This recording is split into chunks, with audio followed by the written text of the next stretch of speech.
Happy Tuesday, October the 24th, Philippians 1:20-24. Christ will be honored in my body, whether by life or by death.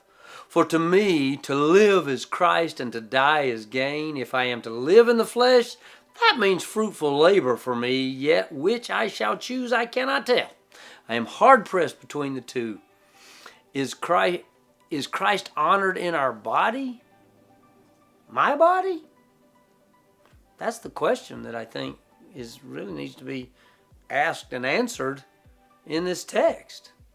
So I think when Paul encourages us in other places of Scripture to examine ourselves, that's important. Like in Matthew 7, Jesus says, "Judge not." But that really is a passage about hypocrisy, about considering your actions and the motivations of your actions. And in 1 Corinthians 11, Paul actually does say, examine yourself before you approach the table of communion. You see, we know in Romans that Paul struggled with sin, and I know we struggle with sin. So here's the question: are we surrendered or not?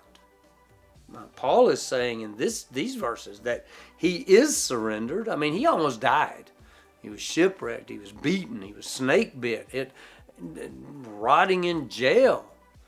You see, in our culture, American Christianity seems weak.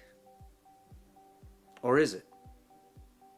See, that's a great question we can ask ourselves. Do we feel like victorious Christians?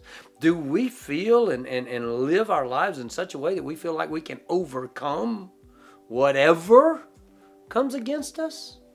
I mean, think about it. If we're confronted with death, or if we're confronted with persecution, would we stand? Listen to what Paul says. Christ will be honored in my body, whether by life or by death. For to me to live is Christ, and to die is gain. If I am to live in the flesh, that means fruitful labor for me, yet which I shall choose I cannot tell. I am hard pressed between the two. All right, see you tomorrow.